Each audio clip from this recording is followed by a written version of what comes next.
Kalau bahasa fikihnya batinul kafi, bagian dalam telapak tangan ini harus kebuka.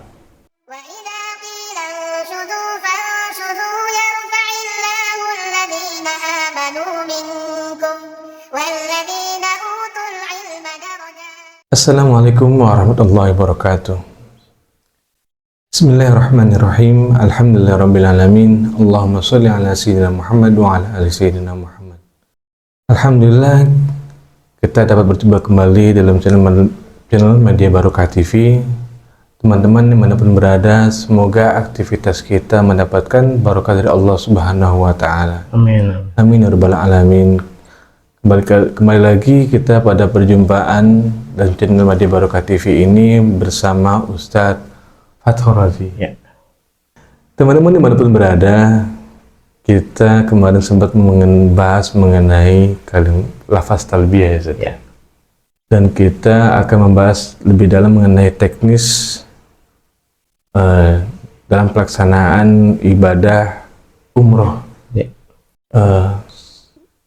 Sebenarnya setelah kita melafazkan niat, Ustaz, hal apa lagi sih, Ustaz, yang kita perlu persiapkan dalam melaksanakan ibadah umroh, Ustaz? Silakan, Ustaz. Terima kasih Bang Hasan. Sebelumnya mungkin saya sedikit koreksi Bang Hasan ya. Tadi bukan melafadzkan niat, tapi kita berniat. Berniat dalam artian kita punya tekad yang bulat untuk berangkat umroh, ya ataupun haji ya kalau yang haji. Artinya ketika sudah punya fasilitas, rezeki, kemudian waktu, kesempatan, kesehatan dan lain sebagainya, kita bulatkan tekad untuk berniat berangkat umroh. Tapi kalau melafadzkan niat lain lagi nanti soalnya, yaitu ketika nanti sudah mulai memakai pakaian ihram, kemudian niat umroh atau niat haji itu. Makanya sini perlu diluruskan. Nah, setelah tadi sudah membulatkan tekad, sudah semuanya alhamdulillah fasilitas semuanya ada Bang Hasan ya. Tentunya kita perlu persiapan dong. Yang paling utama adalah persiapan fisik. Kenapa? Karena ibadah umroh ataupun haji ini termasuk ibadah yang sangat terfokus pada fisik kita. Artinya kita harus menjaga nih kesehatan fisik kita sebelum berangkat. Ya, mudah-mudahan jangan sampai sakit. Ya, sampai sana gitu ya. Dan semua mudah-mudahan dengan fisik kita sehat, semua prosesi ibadah dapat berjalan dengan lancar. Amin. Kemudian juga perbekalan Bang Hasan, ya. Perbekalan termasuk pakaian apa yang perlu dibawa gitu ya. Kalau laki-laki sih mungkin agak sedikit sederhana ya, simple. Laki-laki kan pakai gamis seperti ini bisa keseharian di sana. Setelah rangkaian ibadah umrohnya selesai, udah pulang ke hotel, nanti pakai gamis saja. Gamis ini kalau pakai untuk ke masjid. Nah, kegiatan kita di sana kan paling masjid, hotel aja ya. Nggak jalan-jalan sesekali aja, yaitu program ziarah gitu ya. Ya udah, aktivitas ini udah pakai ke masjid pakai gamis. Nah, gamis tinggal beli aja di sana. Banyak, dan banyak yang murah juga. Artinya apa? Artinya untuk laki-laki nggak perlu banyak bawa pakaian, ya kan? Cukup mungkin 2 setel, sisanya gamis beli di sana gitu ya. Nah itu Bang Hasan. Nah, kalau perempuan ya mungkin yang lebih agak sedikit, katakan mungkin lebih ribet lah, lebih banyak bawaannya, ya kan? Dan termasuk apa namanya, baju untuk kesehariannya gitu ya. Kemudian yang gamis-gamis perempuannya, kemudian yang pakaian ihramnya gitu kan. Nah, tapi yang paling penting untuk perempuan supaya jangan lupa itu nanti kaos kaki. Kenapa? Karena aurat perempuan kan termasuk kaki ini, maka harus ditutup. Kalau bisa sih minimal 3 setel lah bawa. kaos kaki, termasuk nanti sarung tangan nih Bang Hasan. Iya. Sarung tangan ini yang model, ada sarung tangan umroh itu yang model sininya ketutup, sininya kebuka. Kalau bahasa fikihnya batinul kafi, bagian dalam telapak tangan ini harus kebuka, gitu loh. Nah, ya udah, kalau sudah semua masukkan ke koper, semua masukkan ke koper, ya. Termasuk kalau mau bawa nanti untuk tahalul kan gunting ya, tapi kalau gunting masuk ke koper tuh bagasi, ya. Jangan masuk ke kabin, karena kalau ke kabin di pemeriksaan pasti kedeteksi itu, nanti diambil sama petugas imigrasi gitu ya. Jadi masalah itu. Iya, iya. Kalau masalah sih mungkin nggak, tapi keambil, jadi nggak jadi kebawa gitu ya. Gitu. Nah itu Bang Hasan, jadi selain membulatkan tekad niat, perbekalan ya, tentunya juga kalau ini ada uang saku juga kan, dari travel nggak dapat gitu yang ada kita bayar kan. Ya tentunya kan mungkin kita pengen beli oleh-oleh, kalau ya, ini sangat kondisional tergantung masing-masing orang ya. Kalau yang orangnya mungkin ingin banyak bawa oleh-oleh ya mungkin bawanya lebih banyak, gitu ya. Atau orangnya sering mungkin beli-beli yang lain gitu ya, makanan atau apa gitu di sana ya, mungkin bawa yang lebih banyak. Tapi sebenarnya sih kalau untuk soal makan itu semua sudah tercover oleh, rata-rata udah ditanggung yang oleh pihak perusahaan travel gitu Bang Hasan. Nah Ustaz, waktu kita kan ada perbedaan waktu ya antara Indonesia dan Arab Saudi. Betul. Nah kalau dalam kebetulan nih Ustaz nih, waktu maghrib dan isya itu kan sangat mepet. Nah kita tibanya itu di saat maghrib itu kan pasti kan di bandara itu kan ada pemeriksaan dulu kan Ustaz? Ya. Sebelum kita bisa keluar bandara itu kan. Nah itu pihak bandara itu kan kadang kan mungkin ya tidak mentolerir apa namanya, oh saya mau ini dulu nih, gitu kan, melaksanakan salat dulu nih, gitu kan, tapi pemeriksaan belum selesai, gitu Ustaz. Itu gimana mengatasinya Ustaz? Nah ini kan jamaah ketika sudah keluar dari rumah ini kan sudah niat safar. Oh, ya, jadi safar itu artinya ada fasilitas ya? Nanti keringanan, kalau bahasa fikihnya kan rukhsah, ya kan, rukhsah untuk menjamak. Menjamak sholat itu artinya menggabungkan antara dua sholat. Misalkan sholat duhur dengan asar, ya kan, nanti maghrib dengan isya, ya nggak boleh subuh. Subuh jangan dijamak Bang Hasan ya, nanti subuh jamak dengan duha gitu. Nah itu ada ini, fasilitas seperti itu, artinya ketika kondisinya tadi mepet-mepet, ini semestinya apa namanya, memakai fasilitas ini. Ya biasanya sih kalau ada pemandu atau ada tour leader, ini tour leader yang bahkan akan mengarahkan. Ya kalau misalkan ini kira-kira misalnya pertama berangkat nih, waktu check-in misalkan mepet nih, ternyata pas waktu maghrib gitu, ternyata habis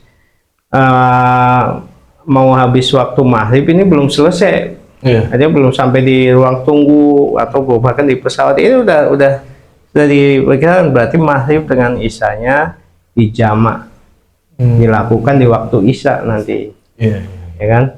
Apalagi di ruang tunggu kan rata-rata tidak seperti ketika di luar ya, di luar kan ada musola ini ya, kalau di ruang tunggu kan hampir kebanyakan nggak ada. Nah, maka ini kan aja nanti disarankan untuk sholat di atas pesawat saja, jamak takhir. Demikian pula ketika landing tadi di Jeddah atau Madinah, itu kan ada dua ya, bisa landing Jeddah atau Madinah, ternyata ada urusan nih imigrasi dulu gitu.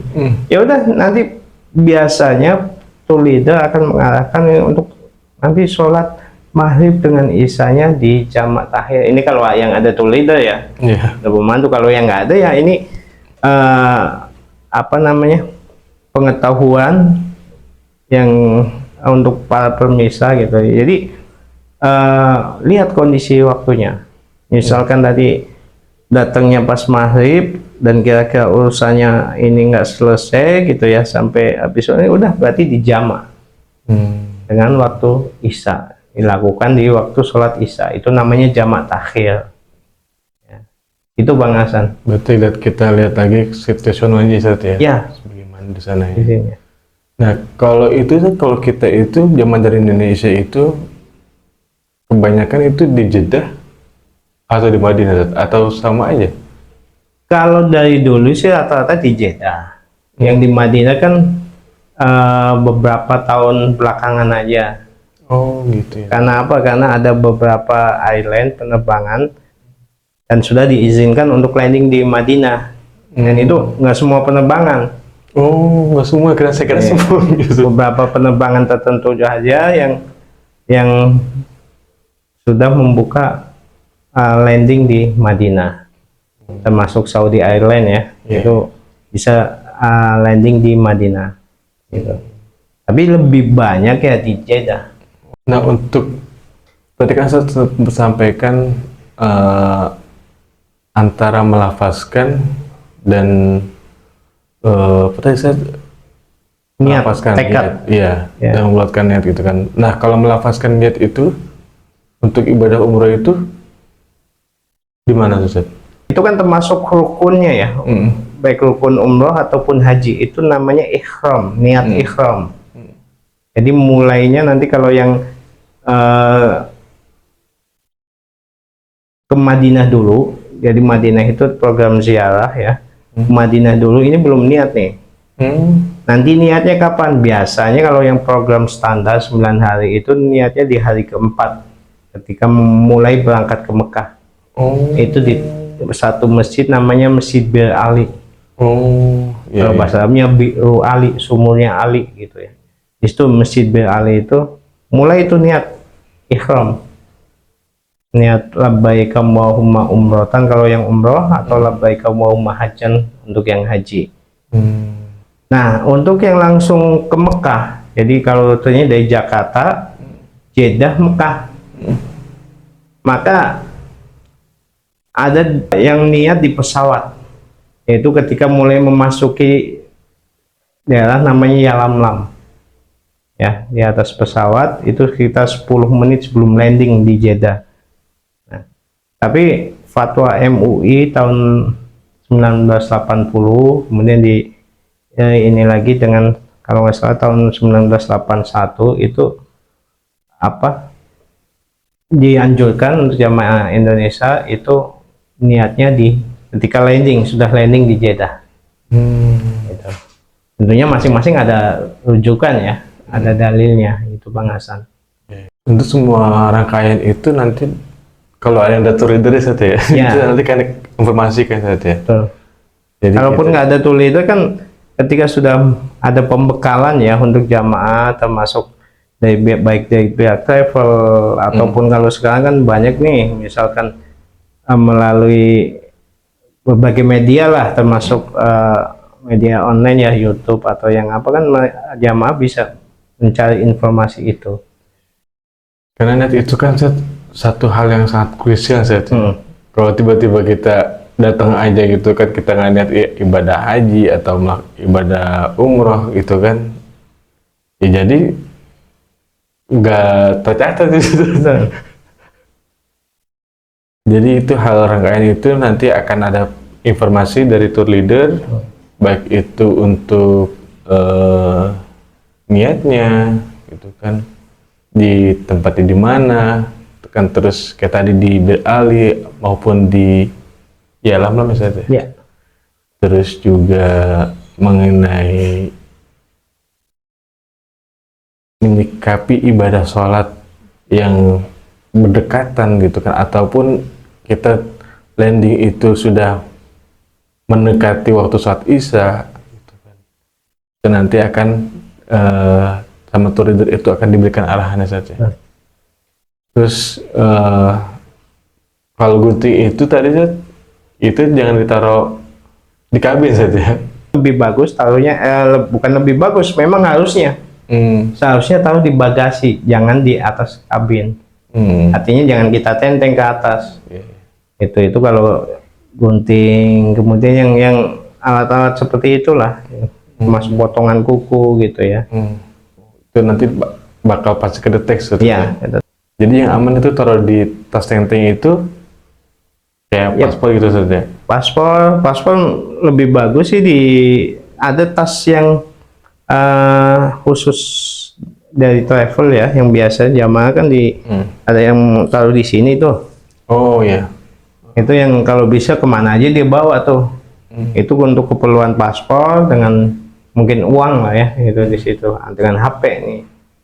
Nah kemudian kalau yang naik di atas kabin ya mungkin beberapa pakaian yang mungkin kalau misalkan transit atau tadi pakaian ihram nih, kalau yang langsung ke Mekah ya harusnya jangan taruh di bagasi, tapi dibawa di atas kabin, gitu. Kenapa? Karena tadi baik yang mau niatnya nanti di atas pesawat ya, di Yalamlam, ataupun yang ketika sudah landing di Jeddah, ya kalau sudah landing di Jeddah kan nggak mungkin bongkar bagasi gitu ya. Bukan waktu lama itu. Karena bagasi juga nanti akan diurus oleh pengurus yang di sana gitu ya. Kita pisah nanti gitu. Nah lebih bagus begitu Bang Hasan. Jadi kalau memang kayak ini mau langsung ke Mekah, ya udah kain ihramnya masuk kabin. Antisipasi tidak takutnya nanti langsung ke sana. Iya betul. Tapi biasanya semua program itu udah jelas dari Indonesia ya Bang Hasan. Artinya ketika travel menjual paket atau program itu, ini programnya langsung ke Mekah atau ke Madinah dulu. Berarti ada konfirmasi. Ada konfirmasi. Dan ini kan bagian dari untuk menjaga kepuasan pelanggan, konsumen. Jangan sampai misalkan mau berangkat belum tahu sama sekali mau ke Mekah atau ke Madinah gitu kan. Semua sudah konfirmasi terlebih dahulu oleh travel. Dan bahkan ketika jamaah atau konsumen sebelum membeli pun mereka sudah tahu bahwa ini programnya, paketnya adalah ke Mekah dulu atau ke Madinah dulu gitu Bang. Kemarin juga saya sempat singgung mengenai kalau kita kesasar di sana pasti nanti ada yang membantu kita saja. Ya, insya Allah. Lagi kita termasuk yang terbanyak ya. Jadi untuk kita ketemu dengan sesama orang Indonesia itu mudah ya. Oh mudah. Untuk komunikasi juga mudah. Asal prinsip utama kita pakai, artinya jangan malu bertanya. Malu bertanya sesat di jalan. Itu pasti. Nah kebetulan di sana orang Indonesia termasuk paling banyak. Artinya ketika sampai terjadi seperti itu, udah kita tinggal tanya aja ke orang yang kita temui, ya kan? Yang penting harus diingat hotelnya gimana. Yang paling penting di situ yang selalu diarahkan oleh para pengurus travel itu supaya jamaah jangan sampai lepas dari ID card. ID card ini tanda pengenal. Kenapa? Karena paspor itu nggak dipegang oleh jamaah, ya kan? Paspor dipegang oleh pihak muasasah atau pihak travel. Nah nanti jamaah hanya megang ID card. Inilah tanda pengenal. Termasuk nanti di belakang ID cardnya itu ada nama hotelnya, nomor kontak mutawifnya. Gitu. Jadi itu sudah disiapkan saja. Sudah disiapkan untuk menekan kita tercecer atau tersesat lah. Berarti itu biasanya tadi saya sampaikan di dalam normalnya 9 hari dari keempat saja baru laksanakan ibadahnya saja. Tapi ada nggak sih yang misalnya gitu dirangkain program ziarahnya itu setelah melaksanakan rangkaian ibadah? Ya ada. Ya makanya tadi programnya ini ke Mekah dulu atau ke Madinah dulu. Kalau ke Mekah dulu berarti Ibadah umroh dulu, ibadah dulu. Walaupun nanti ada ziarah juga di Mekah ya, Iya. atau ziarah di sekarang kan lagi ngetren juga ke Taif, umroh plus Taif gitu ya. Taif itu kan tempat di mana baginda Nabi Muhammad SAW dulu berdakwah ke sana, kemudian hasilnya bisa dikatakan sangat kurang lah, bahkan respon masyarakat nggak bagus di sana kan.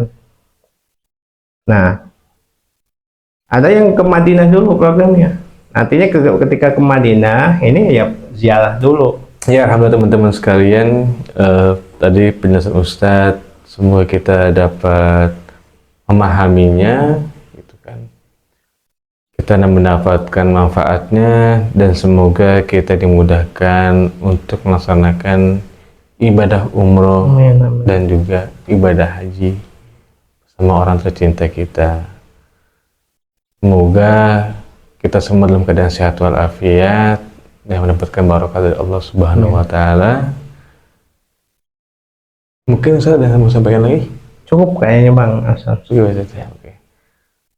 Teman-teman semuanya dimanapun berada, saya mengharapkan lagi komentar positifnya agar kami dapat terus memperbaiki channel ini, dan juga bila teman-teman menyukai channel ini, Media Barokah TV, silakan like, share, dan nyalakan loncengnya untuk dapat update video-video terbaru dari kami seputar haji dan umroh.